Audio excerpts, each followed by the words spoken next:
सी classes. आज मैं आपको सेल्स की एंट्री बताने वाला हूं कि भैया जब हम गुड्स को कस्टमर्स को सेल करेंगे तो हम जनरल एंट्री कैसे पास करेंगे।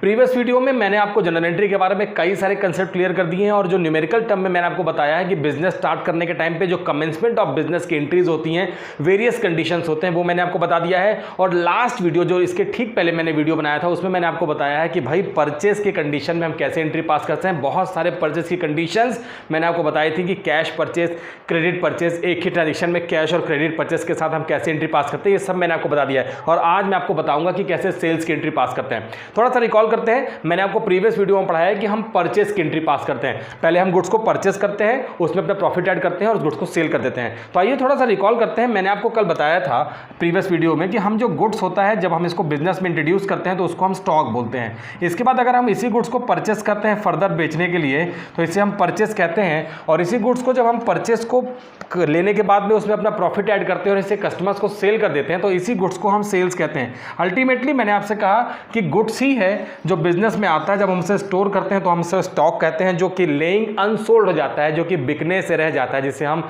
सेल्स करने से रह जाता है तो उसे हम स्टॉक कहते हैं। उसी का पार्ट जो हम परचेस करते हैं। और हमने परचेस क्यों किया ये आपको पता है, क्योंकि भाई हमने गुड्स को परचेज इसीलिए किया है कि उससे हम अपना प्रॉफिट ऐड करेंगे और सेल्स कर देंगे।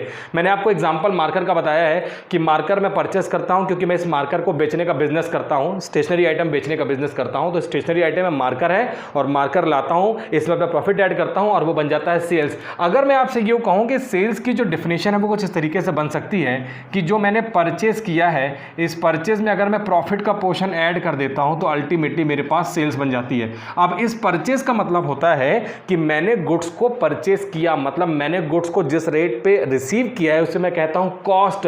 तो अल्टीमेटली मेरे पास इस परचेस को मैं कॉस्ट प्राइस भी बोल सकता हूं। सिंपल कॉस्ट में अगर हम प्रॉफिट को ऐड करते हैं तो हमारे पास में बन जाता है सेल्स। तो एक बात तो क्लियर हो गई कि सेल्स के दो एलिमेंट है, पहला कॉस्ट और प्लस दूसरा प्रॉफिट। तो C + P = S का कंसेप्ट हो गया। ठीक है, अभी हमारे पास क्वेश्चन में अगर अलग से लिखा रहता है कि गुड्स इतने का था, इतना प्रॉफिट ऐड करके इतने में सेल्स किया, तो ये सब आपको झंझट से दूर रहना है कि भाई उसमें कॉस्ट में हम प्रॉफिट ऐड करेंगे। क्योंकि जब सेल्स लिखा हुआ है और सेल्स का वॉल्यूम, सेल्स का अमाउंट दिया हुआ है तो अपने आप में ये अंडरस्टूड है कि वो हमारे पास इंक्लूडिंग प्रॉफिट ही होगा। ये आपको मान के करना है। केसेस आते जाएंगे, मैं आपको बताता जाऊंगा। कई बार हम गुड्स को जो है लॉस में भी सेल्स करते हैं, तो ऐसे केस में हमारे पास क्वेश्चन में क्लियरली मेंशन रहता है कि भाई कुछ सर्कमस्टेंसेस क्रिएट हो गए तो हमको गुड्स को लॉस में भी सेल करना है। लेकिन हम बिजनेस करते हैं, नॉर्मली हम प्रॉफिट की बात करते हैं। मैंने आपको बता दिया गुड्स जब बिजनेस में इंट्रोड्यूस होता है तो उसे हम स्टॉक बोलते हैं। परचेस करने के टाइम पे उसी गुड्स को हम परचेस बोलते हैं। सेल्स करते हैं उसी गुड्स का तो उसे हम सेल्स बोलते हैं। क्योंकि अगर हर जगह गुड्स गुड्स गुड्स लिखेंगे तो हमारे लिए बहुत ज़्यादा कंफ्यूजन क्रिएट हो जाएगी। तो एक कंसेप्ट तो मैंने आपका ये जल्दी से क्लियर कर दिया। अब सेल्स के बारे में बात करते हैं। तो सेल्स वो है जो हम बिजनेस में डे टू डे एक्टिविटी में अपने कस्टमर्स को करते हैं। अभी सेल्स होगी तो सेल्स के लिए पहले परचेज होगा, जो कि प्रीवियस वीडियो में देख ली है। सेल्स 2 टाइप की होती है। अगर हम सेल्स की बात करते हैं तो सेल्स जो होती है इसको हम बोल सकते हैं, एक होती है कैश सेल्स और दूसरी होती है क्रेडिट सेल। अभी कैश सेल्स और क्रेडिट सेल क्या होती है ये जान लेते हैं। क्रेडिट सेल्स का मतलब मैं आपसे फिर से बता दूं, क्रेडिट का मतलब यहाँ पे उधार वाले क्रेडिट से है, ये डेबिट और क्रेडिट वाला क्रेडिट नहीं है। तो यहाँ पर हो ये रहा है कि भाई क्रेडिट सेल कर रही है और हम गुड्स को सेल करेंगे। अगर हम इंडियन प्रैक्टिसेस की बात करते हैं तो इंडियन प्रैक्टिसेस में हम गुड्स को नॉर्मली क्रेडिट परचेज और क्रेडिट सेल्स ही करते हैं और फिर बाद में उसका पेमेंट करते हैं। ये एक नॉर्मल टेंडेंसी आपके बिजनेस में और हर किसी के बिजनेस में होती है। तो हम गुड्स को कैश में भी परचेस कर सकते हैं और गुड्स को हम परचेस कर सकते हैं क्रेडिट में। कैश में गुड्स परचेस करेंगे तो क्या इंसिडेंट होगा वो देख लेते हैं। जब हम गुड्स को कैश में परचेस करेंगे तो एक वहाँ पर एक्टिविटी होगी और ये एक्टिविटी ठीक वैसी होगी अगर आपको समझ में आ गया था प्रीवियस वीडियो का परचेस के केस में हुआ ये था कि मैंने मार्कर परचेस किए थे तो मार्कर मेरे बिजनेस के अंदर आए थे और मेरे बिजनेस से कैश बाहर गई थी क्योंकि ट्रांजैक्शन है कैश। अब उल्टा हो रहा है क्योंकि हम गुड्स को परचेज नहीं कर रहे हैं बल्कि हम गुड्स को सेल कर रहे हैं। तो ये मार्कर जो मैंने परचेस किए थे इसमें मैं अपना प्रॉफिट ऐड करूंगा और इसे मार्केट में सेल कर दूंगा। और जैसे ही मार्केट में ये मार्कर मेरे बिजनेस से जाएगा और मुझे पैसा मिलेगा तो यहाँ पर जो एक्टिविटी हो रही है ये हो रही है कि goods goes out and cash comes इन। मैंने आपसे प्रीवियस वीडियो में कहा हम जनरल एंट्री पढ़ते हैं जो कि टोटली बेस्ड होती है डबल एंट्री सिस्टम के ऊपर में। डबल एंट्री वो जहां पर हमें डेबिट इक्वल्स टू क्रेडिट का कंसेप्ट होता है। हमें डेबिट इक्वल्स टू क्रेडिट करना है। मैंने आपसे कहा था 3 रूल होते हैं, रियल, पर्सनल, नॉमिनल, एक होती है मॉडर्न अप्रोच। ये सारी अप्रोचेज आपको याद होनी चाहिए। मैंने फिर से जानबूझ के नहीं लिखी है क्योंकि आपको याद होंगी और मैं आपके साथ डिस्कशन करता चला जाऊंगा। तो डेबिट इक्वल्स टू क्रेडिट के रूल को फॉलो करते हुए हमें पास करनी है जनरल एंट्री और इस बार हम बना रहे हैं एंट्री कैश और क्रेडिट सेल्स की। कैश सेल्स हमारे पास से बिजनेस से गुड्स बाहर जाएगा कस्टमर के पास में और कस्टमर इमीडिएट इमीडिएट हमें पेमेंट कर देगा कैश का, तो ऐसे गुड्स को हम कहते हैं कि हमने गुड्स को कैश में सेल्स कर दिया है। वहीं हम क्रेडिट सेल्स की बात करते हैं तो क्रेडिट सेल्स में क्या होगा कि हमारे बिजनेस से गुड्स तो जाएगा ही जाएगा, क्योंकि हम गुड्स का सेल कर रहे हैं कैश में या तो क्रेडिट में, तो गुड्स बिजनेस से गोज आउट तो हो रहा है, गुड्स बिजनेस से जा रहा है, लेकिन यहां पर अब हमें कैश नहीं मिल रही क्योंकि हमने गुड्स को उधार में बेचा है, गुड्स को क्रेडिट सेल किया है। ऐसे केस में वहां पर हमें फिर एक दूसरा अकाउंट फाइंड आउट करना पड़ेगा और दूसरा अकाउंट हम ढूंढेंगे और क्वेश्चन करेंगे, क्योंकि हम फॉलो करते हैं डबल एंट्री सिस्टम। हमारे पास में रियल, पर्सनल और नॉमिनल अकाउंट होते हैं, ये मैंने आपको बता दिया है, और तीनों के ही रूल होते हैं। और तीनों के ही रूल अगर आपको नहीं याद हैं, अगर आपको नहीं लर्न है तो शायद तकलीफ बढ़ सकती है। मैं आपसे बार बार कहता हूं पहले उन अकाउंट्स के रूल को पढ़िए, उसके रूल को समझिए, डाउट होता है पूछिए और उसके बाद आगे चलेंगे तो आपके लिए हो जाएगा ईजी। अब हम देखते हैं कि हमें करना कैसे है, तो चलिए देखते हैं। अब मैं कुछ केसेस लिखता हूं कि ये तो सेल्स परचेज हो गया, और अब हम देखते हैं कि हमारे पास कौन कौन से केसेस हो सकते हैं और हम कैसे वहां पर आसानी से सेल्स की एंट्री पास कर सकते हैं। अगर हमारे पास में केस नंबर फर्स्ट लिखा है गुड्स सोल्ड, अब मैंने सिंपल लिख दिया गुड्स सोल्ड ₹10,000, इस केस में हम कैसे एंट्री पास करेंगे ये हम देखेंगे। फिर हमारे पास में लिखा है कैश गुड्स सोल्ड, ये लीजिए कैश गुड्स लिखा है, और हम जब गुड्स को कैश में सोल्ड करेंगे, कैश गुड्स सोल्ड लिखा हुआ है हमारे पास में ₹10,000, इसके भी बारे में हम देखेंगे। एक तीसरा केस लिखा है कि हमारे पास cash goods sold ₹10,000 to Ram लिखा हुआ है। अब पहले हम इन तीनों केसेस के बारे में बात कर लेते हैं, फिर हम आगे चलेंगे। अब यहाँ पर ठीक वैसे ही जैसे हमने परचेज में किया था, आपको आइडेंटिफाई करना है, आपको देखना है कि कैश सेल्स भी होता है और सेल्स क्रेडिट भी होता है। अब यहाँ पर अगर आप देखेंगे तो आपको दिखेगा कि केस नंबर सेकंड और केस नंबर थर्ड में क्लियरली मेंशन है कि हमने गुड्स को कैश में सेल्स किया है। जब हम गुड्स को कैश में सेल्स करेंगे, जब हम गुड्स को कैश में सेल्स करेंगे तो गुड्स बिजनेस से बाहर जाएगा और बिजनेस में कैश आएगी, ये ट्रांसमिशन होगा, जो कि बहुत क्लियर दिख रहा है केस नंबर सेकंड और केस नंबर थर्ड में। लेकिन केस नंबर सेकंड और केस नंबर थर्ड में एक फ़र्क है, वही फ़र्क ये है कि केस नंबर सेकंड में हमने किसी भी पर्सन के नेम को यूज़ नहीं किया है। वहीं अगर आप केस नंबर थर्ड देखते हैं तो गुड्स सोल्ड ₹10,000 टू राम लिखा हुआ है। मैं आपको फिर से रिकॉल करा दूँ, जो कि मैंने आपको परचेस की कंडीशन में बहुत अच्छे से बताया है, परचेस की लिंक आपको डिस्क्रिप्शन में अवेलेबल है, और मैंने आपको बताया है कि राम, जबकि हम गुड्स को कैश में सेल्स और परचेस करते हैं तो हमें किसी भी पर्सन के नाम से कोई मतलब नहीं होता है। प्रैक्टिकली समझिए इस चीज़ को, जब आप मार्केट में किसी भी पर्सन को गुड्स सेल करते हैं या परचेस करते हैं और वो हमें कैश पेमेंट कर देता है, तो क्या उसका हम कहीं पर रिकॉर्डिंग लिखते हैं क्या कि भाई राम से हमें पैसा लेना है, हमें श्याम से पैसा देना है, क्योंकि हमने ट्रांजेक्शन को कैश में किया है, वहीं पर ट्रांजेक्शन डन हो जाती है, वहीं पर पेमेंट हो जाती है। इसका मतलब ये है कि जब कैश ट्रांजेक्शन होगी तो किसी भी पर्सन के नाम से हमें कोई लेना देना नहीं है। लेकिन जैसी ट्रांजेक्शन क्रेडिट में होती है, चाहे वो परचेज हो चाहे वो सेल्स हो, तो अगर हमने गुड्स को क्रेडिट में सेल्स किया है तो हम उस पर्सन का नाम लिखेंगे, क्योंकि उससे हमें फ्यूचर में पैसा लेना है। ठीक ऐसे ही अगर मैंने गुड्स को क्रेडिट में परचेस किया है तो मुझे उस पर्सन को पैसा देना है, तो उसका नाम मेरे लिए हो जाता है ज़रूरी, जो कि क्रेडिट केस में होता है। लेकिन यहाँ पर हम कैश की बात कर रहे हैं क्योंकि बहुत क्लियर लिखा है कैश गुड्स सोल्ड, मतलब हमने गुड्स को कैश में सेल्स किया है। काफ़ी डिटेल में मैं आपको समझा रहा हूँ ताकि आपको समझ में आ जाए। ऐसे केस में जब कैश लिखा होगा तो हमें किसी के नाम से मतलब नहीं है, चाहे हम गुड्स का परचेस कर रहे हो और चाहे हम गुड्स का सेल्स कर रहे हो, इस बात को आपको समझना ही होगा। आप समझ चुके हैं, ठीक है। लेकिन अगर केस नंबर फर्स्ट देखते हैं तो हमारे पास लिखा है सोल्ड गुड्स ₹10,000। अरे भाई यहाँ तो ना तो कैश लिखा है ना तो किसी का नाम दिया है। ऐसे केस में आपको मानना है कि जब किसी भी पर्सन का नाम ना दिया हो और भले ही कैश वर्ड ना लगा हो, ऐसे केस को भी आपको मानना है कि यहाँ पर हमने गुड्स को कैश में ही सेल्स किया है। मैं फिर आपको रिपीट करा देता हूँ, अगर किसी पॉइंट में किसी का नाम नहीं दिया है और भले ही कैश वर्ड ना लगा हो, ऐसे केस को भी आपको मानना है कि हमारे बिजनेस में गुड्स का सेल जो हुआ है वो कैश बेसिस पे हुआ है। तो अभी क्लियर हो गया, ये भी कैश, ये भी कैश और ये भी कैश। और मैंने आपसे कह दिया कि किसी भी कैश परचेस में या कैश सेल्स में हम किसी भी पर्सन का नाम यूज़ नहीं करेंगे। एक बेसिक एक्टिविटी होगी, उस एक्टिविटी को समझना है, अकाउंट फाइंड आउट करना है, अकाउंट्स के फाइंड आउट करने के बाद में उसके रूल्स एप्लीकेबल करने हैं और एंट्री पास कर देनी है। अभी देखते हैं ये तीनों ही जो केसेस हो गए, अब इन तीनों ही केसेस को मैं सिंगल वे में लिख देता हूँ कि हमारे पास सेल्स और इसे हम कहते हैं कैश सेल्स। तो अल्टीमेटली हमने कैश सेल्स के कंडीशन देख लिए कि ऐसे ऐसे होती हैं। अब कैश सेल्स में हुआ क्या, कैश सेल्स में ये हुआ कि भाई बिजनेस से गुड्स बाहर चला गया और बिजनेस में कैश आ गया, यही तो हुआ होगा। ये बिजनेस है और बिजनेस में से हमारा सेल्स बाहर चला गया और बिजनेस में आ गया इस सेल्स को करने के बाद में कैश, तो कैश अंदर आ गया और सेल्स बाहर चला गया। अभी अभी मैंने आपको बताया कि जब हम गुड्स को सेल्स करते हैं तो हम गुड्स को ही कहते हैं सेल्स, क्योंकि हमने गुड्स को ही सेल्स किया था।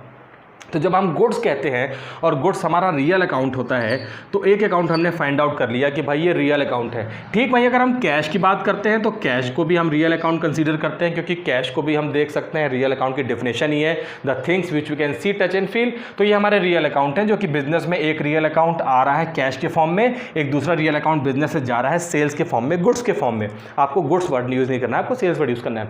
ठीक है, अब हम जनरल एंट्री फॉलो करें, इसके पहले आपको इसके रूल पता होने चाहिए। तो रियल अकाउंट का रूल है debit what comes in, credit what goes out. मैं रूल लिखूंगा नहीं, आपको अपने दिमाग में उसको लर्न करना है। Debit what comes in, credit what goes out. Debit करना है जो चीज़ें बिजनेस में कम्स इन है, क्रेडिट करना है जो चीज़ बिजनेस से गोज आउट है। अब एक्टिविटी क्या हो रही है, जब हम गुड्स को सेल्स कर रहे हैं तो सेल्स गोज आउट हो रहा है। मैं गुड्स वर्ड यूज नहीं करूंगा, सेल्स वर्ड यूज करूंगा। तो गुड्स गोज आउट है और कैश कम्स इन है। तो रूल के अकॉर्डिंग कैश कम्स इन है और हमें कैश को डेबिट करना है, क्योंकि रियल अकाउंट का रूल है debit what comes in. Debit कर दो जो चीज़ें आ रही हैं। हमारे बिजनेस में आ रहा है कैश और हम एंट्री पास करेंगे कैश अकाउंट डेबिट। आप इसको जनरल एंट्री के फॉर्मेट में करिएगा। जनरल एंट्री का फॉर्मेट कैसे होता है मैं आपको रिपीटेडली कई सारे वीडियोस में बता चुका हूं। तो यहां पर कैश अकाउंट को आपको डेबिट करना है। चलिए जनरल एंट्री के फॉर्मेट में ही हम बना देते हैं इसे, और ये हमारा फॉर्मेट है और इस फॉर्मेट में ये रहे आपके कॉलम और यहां पर ये है आपका डेट का कॉलम। इसे हम कहते हैं डेट, इसे हम कहते हैं पर्टिकुलर, रिकॉल भी हो जाएगा आपका। इसे हम कहते हैं LF, लेज़र फोलियो कहते हैं। क्या होता है हमने देख लिया, ये अमाउंट का कॉलम है, ये भी हमारा अमाउंट का कॉलम है। इसे हम कहते हैं अमाउंट का डेबिट और इसे कहते हैं अमाउंट का क्रेडिट कॉलम। अभी एंट्री पास करनी है कि व्हाट कम्स इन, तो मैंने आपसे कहा कैश कम्स इन, तो भैया जो भी आएगा उसे आपको डेबिट कर देना है। हमारे पास एंट्री बन जाएगी cash account debit. And what goes out, sales goes out. कौन सा अकाउंट, रियल अकाउंट। रूल किसका एप्लीकेबल होगा, रियल अकाउंट का। Debit what comes in, credit what goes out, क्योंकि दोनों ही अकाउंट रियल हैं और रियल अकाउंट के रूल के अकॉर्डिंग बिजनेस से जो चीज़ जाएगी उसे हमें करना है क्रेडिट। तो हम यहाँ लिखेंगे टू सेल्स अकाउंट और यहाँ लिख सकते हैं गुड्स सोल्ड, और ये आपने शॉर्टकट में नरेशन भी लिख दिया। और आप अमाउंट लिख सकते हैं, डेबिट वाला अमाउंट डेबिट में और ठीक क्रेडिट वाला क्रेडिट में लिख देंगे 10,000 रुपीज़। और आपकी एक एंट्री जनरल एंट्री के फॉर्मेट में डबल एंट्री सिस्टम को फॉलो करते हुए, उसके रूल्स को पढ़ते हुए आपने कॉन्फिडेंटली कर दी है। तो ये एंट्री जो है केस नंबर फर्स्ट में भी यही एंट्री बनेगी, केस नंबर सेकंड में भी और केस नंबर थर्ड में भी। तो अगर मैं इसको ऐसे लिख दूं कि ये case number first plus case number second और प्लस केस नंबर थर्ड के लिए एक कॉमन एंट्री है जो कि कैश सेल्स है, और कैश सेल्स में बस हो वही रहा है कि गुड्स जा रहा है और कैश आ रहा है। What comes in, cash comes in, what goes out, cash goes out, sales goes out. तो एंट्री बन रही है cash account debit to sales account. अब आपको नहीं रह जाएगा कोई भी डाउट कैश सेल्स के बारे में। ठीक है, अब ये कैश सेल्स हो गया, काफ़ी डिटेल में डिस्कशन हम लोगों ने कर लिया है। अब मैंने आपको एक दूसरा एस्पेक्ट बताया है जिसमें मैंने आपसे कहा कि क्रेडिट सेल होती है। कैश सेल्स के बारे में मैंने आपको एक बात बहुत क्लियर कर दी है कि जब गुड्स का कैश सेल्स होगा तो हमें किसी भी नाम से मतलब नहीं होगा। और हमारे बिजनेस में आप देखेंगे तो कैश आ रही है और सेल्स हो रहा है, तो अल्टीमेटली कैश जरूर दिखेगा जब कैश सेल्स होगा, और हम किसी का नाम यूज़ नहीं करेंगे। अब हम बात करते हैं क्रेडिट सेल की। क्रेडिट सेल के केस में मैंने आपसे कहा कि हमारे लिए किसी भी पर्सन का नाम बहुत ज़्यादा इंपॉर्टेंट हो जाता है। तो देखते हैं कुछ कंडीशन क्रेडिट सेल की। केस नंबर 4 है, लिखा हुआ है गुड्स सोल्ड, गुड्स सोल्ड, या ऐसा लिख लेते हैं कि हमारे पास लिख देते हैं क्रेडिट गुड्स सोल्ड। अभी क्रेडिट गुड्स सोल्ड हो जाएगा तो देखते हैं क्या बनती है एंट्री। तो ये 10,000 रुपीज़ लिखा हुआ है। एक और केस लिख लेते हैं, केस नंबर 5 लिख लेते हैं credit goods sold, credit goods sold to Ram लिख लेते हैं और ये अमाउंट लिख देते हैं ₹10,000। एक और केस लिख लेते हैं, हम इसमें क्रेडिट वर्ड यूज़ नहीं करेंगे, और लिख लेते हैं goods sold to Ram, goods sold to Ram लिख लेते हैं और इसमें लिख देते हैं ₹10,000। अब देखते हैं कि इन तीनों केसेस में क्या हो रहा है। अब फिर से आपको नोट करना है कि पहले केस में क्रेडिट गुड्स सोल्ड टू लिखा हुआ है, मामला क्लियर है कि गुड्स को हमने क्रेडिट में ही सेल्स किया है, लेकिन यहाँ पे किसी का नाम नहीं लिखा है। मैंने अभी अभी आपसे कहा कि क्रेडिट गुड्स सोल्ड में किसी के नाम का होना ज़रूरी है, कैश गुड्स सोल्ड में किसी का नाम होना ज़रूरी नहीं है, कैश गुड्स मतलब कैश ट्रांजेक्शन में।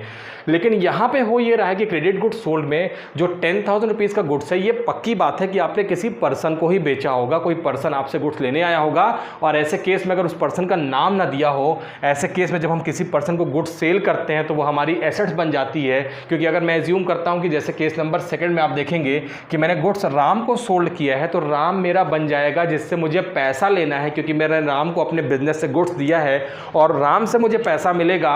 ऐसे केस में राम कहलाएगा मेरे बिजनेस की एसेट्स, और ऐसी एसेट्स को हम कहते हैं डेटर। तो यहाँ पर राम कहलाएगा मेरा डेटर, और अगर राम का नाम नहीं लिखा है तो राम का नाम नहीं लिखे होने पर भी हम यहाँ पर ये एज्यूम करेंगे कि जिस भी पर्सन को हमने गुड्स का सेल किया है वो हमारे बिजनेस का डेटर है, हमारे बिजनेस की एसेट्स है। तो मामला क्लियर हो गया कि अगर किसी का नाम दिया है तो हम नाम यूज़ करेंगे, अगर नाम नहीं दिया है तो हम डेटर वर्ड यूज़ करेंगे। मीन्स हमें उससे पैसा रिसीव्ड करना है। The amount which is receivable but not yet received is called our business के लिए उसे हम डेटर कहते हैं। ठीक है, अभी केस नंबर सेकंड देख रहे हैं, credit good sold to Ram लिखा हुआ है। बहुत क्लियर है कि हमने राम को गुड सोल्ड किया है और क्रेडिट वर्ड लिखा भी हुआ है।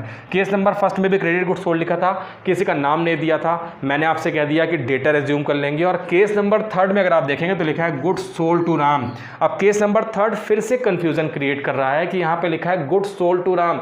अब राम को गुड सोल्ड किया लिखा है लेकिन कैश नहीं लिखा है, तो यहाँ पर आपको फिर से सोचना है कि किसी का नाम लिखा है और कैश नहीं लिखा है, तो इससे भी हम क्रेडिट ट्रांजेक्शन ही बोलेंगे, क्योंकि कैश ट्रांजेक्शन होती तो कैश लिखा होता या कैश ना लिखा होता तो फिर किसी का नाम भी ना लिखा होता। लेकिन यहाँ पे किसी का नाम लिखा है और कैश वर्ड नहीं लिखा है, इसका मतलब है ये भी हमारी क्रेडिट ट्रांजेक्शन है। अल्टीमेटली तीनों ही ट्रांजेक्शन हमारे बिजनेस के लिए कहला गई हैं क्रेडिट ट्रांजेक्शन। ये क्रेडिट ट्रांजेक्शन का मतलब हो गया कि बिजनेस के लिए कहला गई हैं क्रेडिट सेल्स। और क्रेडिट सेल्स के केस में क्या होगा अब वो जान लेते हैं। क्रेडिट सेल का मतलब है कि मैं अपने काउंटर के साइड में खड़ा था, बिजनेस के साइड में कस्टमर आता है, उसे हम गुड्स का सेल करते हैं। मतलब बिजनेस से गुड्स तो गया, चाहे आपने कैश में सेल्स किया चाहे आपने क्रेडिट में सेल्स किया, बिजनेस से गुड्स तो गया, लेकिन इस बार हमें कैश नहीं मिला है क्योंकि हमने गुड्स का उधार में यहाँ पे सेल्स किया है, क्रेडिट सेल किया है। तो क्या हुआ होगा ऐसे केस में? हुआ ये है कि जैसे ही बिजनेस से गुड्स बाहर गया तो हमारे पास, क्योंकि हमें डबल एंट्री सिस्टम फॉलो करना है, हमें दो अकाउंट देखने हैं, हमें डेबिट इक्वल्स टू क्रेडिट करना है, ऐसे केस में हमें एक दूसरा अकाउंट फाइंड आउट करना ही होगा। और उस दूसरे अकाउंट को हम फाइंड आउट करेंगे वो पर्सन जिसे हमने गुड्स को सेल किया है, जिससे मैंने आपसे कहा कि वो बिजनेस का डेटर है, जिससे मुझे पैसा मिलेगा। तो मैंने यहाँ पर एक पर्सन को आइडेंटिफाई किया, उस पर्सन से मुझे फ्यूचर में पैसा मिलेगा और वो कहलाएगा पर्सनल अकाउंट। अभी पर्सनल अकाउंट हो गया, आपके बिजनेस से गुड्स गया वो रियल अकाउंट है और जिस पर्सन के पास में गया वो पर्सनल अकाउंट है। अब आपको सोचना ये है कि वो पर्सन जो है वो बिजनेस में हमारे बिजनेस से हमको पैसा देगा कि हम उसे पैसा देंगे। तो ये हो गया कि भाई हमने उसे गुड्स सेल किया तो वो हमें पैसा देगा, ये भी बात क्लियर हो गई। और हम यहाँ पर पर्सनल अकाउंट का रूल लगाएंगे और उस पर्सन को हम बोलेंगे डेटर। अगर नाम दिया है तो हम उसे डेटर को नाम से कंसीडर करेंगे, अगर नाम नहीं दिया है तो हम उसे डेटर बोलेंगे। अब होगा क्या वो देखते हैं। अगेन एक फॉर्मेट आपके लिए मैं बना देता हूं जनरल एंट्री का, और जनरल एंट्री का फॉर्मेट आपको बहुत अच्छे से आता है। मैं फिर से डिटेल लिख देता हूं। ये है हमारी डेट, ये है हमारे पास पर्टिकुलर। नॉर्मली अभी हम डेट लिखना नहीं जान रहे हैं क्योंकि डेट जब क्वेश्चन में आएगा तो देखेंगे। LF मतलब लेजर फोलियो क्या होता है, मतलब मैंने आपको बताया है। और ये भी अमाउंट का कॉलम है और इसे हम डेबिट और इसे हम क्रेडिट का अमाउंट बोलते हैं। ये रुपीज़ के टर्म में होता है क्योंकि हमारी करेंसी जो है रुपीज़ है। अब हो ये रहा है कि भाई तीनों ही केसेस में हमें एक कॉमन एंट्री पास करनी है, अलग अलग केसेस में अलग अलग, लेकिन एक अगर एक बनानी है तो हम तीनों ही केसेस के लिए एक एंट्री बना सकते हैं, कॉमन एंट्री।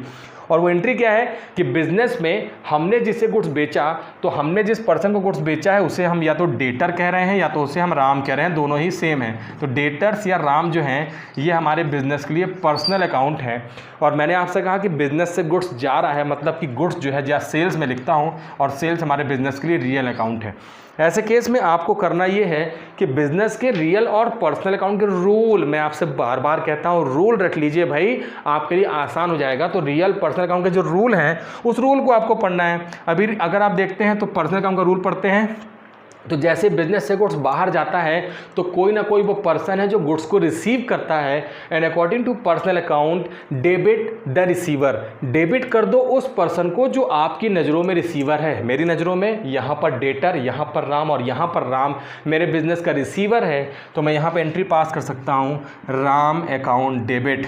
अगर राम, मैंने आपसे कहा नाम नहीं पता है तो यहाँ पे आप डेटर लिखेंगे। अल्टीमेटली मैंने राम लिखा है तो भी राम मेरे बिजनेस का डेटर ही है, तो आपको केस नंबर 1 में यहाँ पे डेटर लिख लेना है, जबकि केस नंबर 2 और 3 में आपको यहाँ पे राम का नाम ही यूज़ करना है। मैं फिलहाल राम का नाम यूज़ कर रहा हूँ। और अब आपको देखना है रियल अकाउंट का रूल जो कि गुड्स के लिए है, और यहाँ पर रूल है कि क्रेडिट व्हाट गोज आउट, आपके बिजनेस से गुड्स बाहर गया है और क्रेडिट व्हाट गोज आउट में आपको कर देना है सेल्स। मैंने आपसे क्लियर कहा है कि भाई गुड्स का सेल्स होगा तो सेल्स क्रेडिट होगा ही होगा, क्योंकि रियल रियल अकाउंट का रूल है credit what goes out, sales goes out, goods goes out, और रियल अकाउंट है तो आपको उसको क्रेडिट करना होगा गुड्स सोल्ड। आप यहाँ पर इसका नरेशन लिखकर इसका ब्रैकेट क्लोज कर सकते हैं, और अमाउंट है 10,000 रुपीज़। हमने एज्यूम किया है कि भाई 10,000 रुपीज़ है, और ये हमारी एंट्री बनके कंप्लीट हो गई है। इस एंट्री को अगर आप गौर से देखेंगे तो इस एंट्री में आपको कैश नहीं दिखेगा, किसी का नाम दिखेगा, और एंट्री आप पढ़ेंगे Ram account debit to sales account, और यहाँ पर कैश ट्रांजेक्शन नहीं थी, ट्रांजेक्शन क्रेडिट थी, इसीलिए यहाँ पर किसी का नाम यूज़ नहीं हुआ है, बल्कि यहाँ पर हमने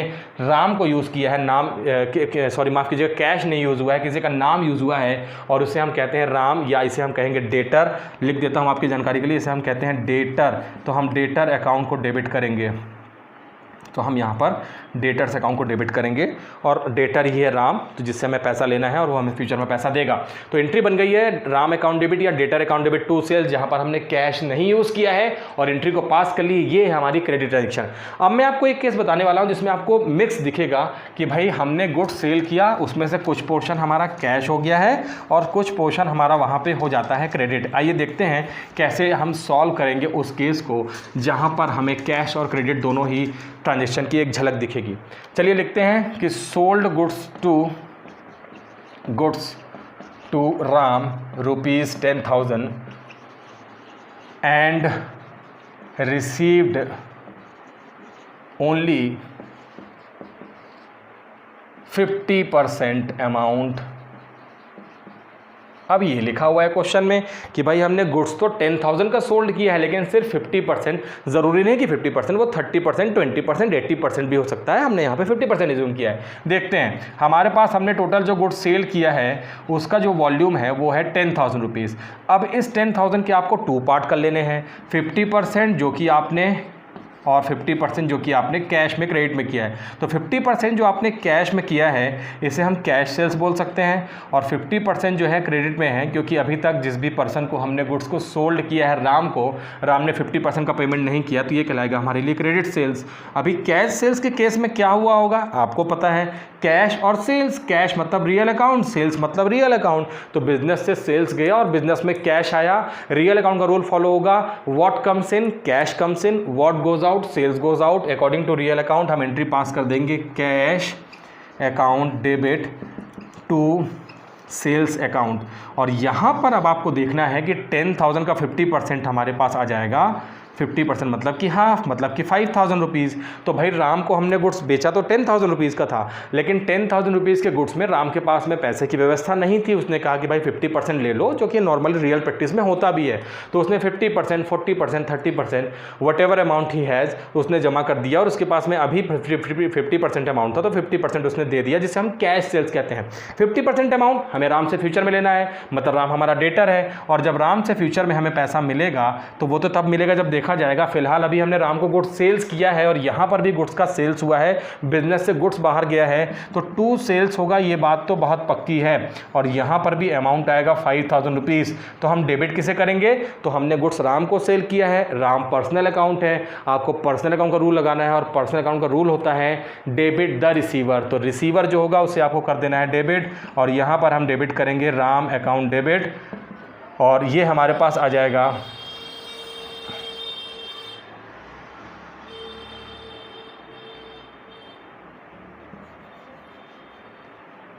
राम अकाउंट डेबिट, और ये हमारे पास में आ जाएगा 5,000 रुपीज़। तो हमने ये कर दिया है Ram account debit to 5,000।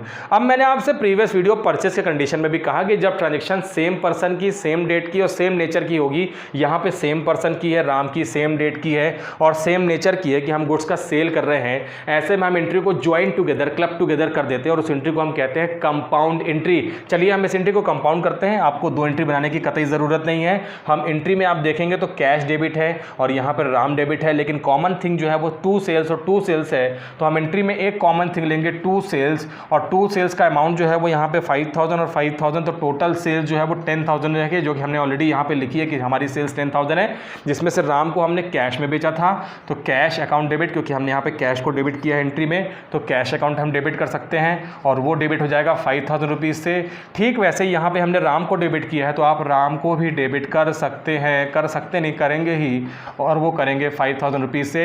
Entry अपने आप में बोलती है बच्चों, मैंने आपसे कहा था कि मैं आपको अकाउंटिंग लैंग्वेज सिखा रहा हूँ। अब अगर आप अकाउंट्स थोड़ा बहुत पढ़ना सीख गए हैं, जनरल एंट्री डेबिट क्रेडिट के रूल सीख गए हैं, डबल एंट्री सिस्टम के रूल सीख गए हैं, तो आप आसानी से बता पाएंगे कि cash account debit, Ram account debit to sales का मतलब ये है कि हमने टोटल 10,000 रुपीज़ का गुड्स सेल किया है और वो हमने राम को किया है, जिसमें से 5,000 रुपीज़ राम से लेना बाकी है, जबकि 5,000 रुपीज़ कैश हमें राम से रिसीव्ड हो चुका है। तो ये एक केस और सॉल्व हो गया है जिसको आप कर सकते हैं। अब एक छोटा सा केस और देखेंगे और इसके बाद हम वीडियो को एंड कर देंगे। अब केस ये है कि हम मान लेते हैं कि हमने एक नहीं बल्कि 2 या 3 पर्सन को गुड्स सेल किया है। ऐसे केस में हम कैसे एंट्री पास करेंगे, आइए देख लेते हैं। तो हम मान लेते हैं कि हमने राम को गुड्स सोल्ड किया, सोल्ड गुड्स टू राम, यहाँ तक क्वेश्चन ठीक है। और लिख लेते हैं कि sold goods to Ram rupees 10,000 for cash, हमने राम से कैश रिसीव कर ली है। श्याम रुपीज़ 50,000 मान लेते हैं ऑन क्रेडिट, हमने उसको क्रेडिट में गुड्स बेचा है। अब ऐसे केस में हम क्या एंट्री पास करेंगे देखते हैं। तो टोटल हमने आप देखेंगे तो राम को हमने यहाँ पे कैश में बेचा है, जबकि श्याम को हमने क्रेडिट में बेचा है। तो अभी देखते हैं क्या होगा। तो राम और श्याम, अगर आप समझेंगे तो राम और श्याम लिखा है, लेकिन मैंने आपसे कहा कि जब राम को हमने कैश में गुड्स को बेचा है तो हमें राम के नाम से मतलब नहीं है, क्योंकि कैश ट्रांजेक्शन में हमें किसी के नाम से मतलब नहीं है। जबकि श्याम को हमने गुड्स को क्रेडिट में बेचा है तो डेफिनेटली हमारे लिए श्याम का नाम बहुत ज़्यादा रेलेवेंट है।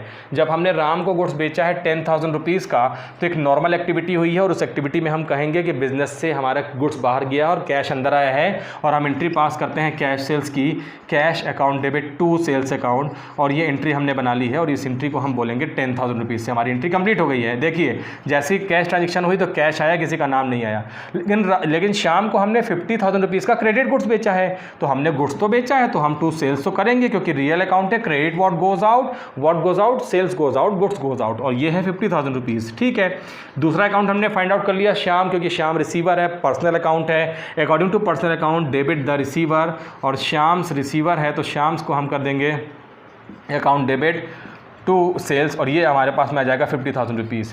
तो ये अलग अलग एंट्री आपने बना ली है, लेकिन मैंने आपसे कहा कि एंट्री को हमें क्लब टुगेदर करना है, कंपाउंड करना है। यहाँ पर भी हम कंपाउंड कर सकते हैं क्योंकि सेम डेट की और सेम नेचर की है। यहाँ भी सेल्स, यहाँ भी सेल्स, राम को कैश में, श्याम को उधार में, तो हम एंट्री पास करेंगे cash account debit Shyam account debit to sales account. हम एंट्री यहाँ पर आसानी से पास कर सकते हैं। कैश जिसमें हमने राम को टोटल 10,000 रुपीज़ का, माफ़ कीजिएगा यहाँ 10,000 था, और यहाँ पर शाम को 50,000 रुपीज़ का हमने गुड्स सेल किया है। टोटल गुड्स हमने 60,000 रुपीज़ का सेल्स किया है। तो अब इस एंट्री को आप ऐसे पढ़ सकते हैं कि टोटल गुड्स हमने 60,000 रुपीज़ का सेल्स किया है, जिसमें से हमने कैश में गुड्स बेचा है 10,000 रुपीज़ का।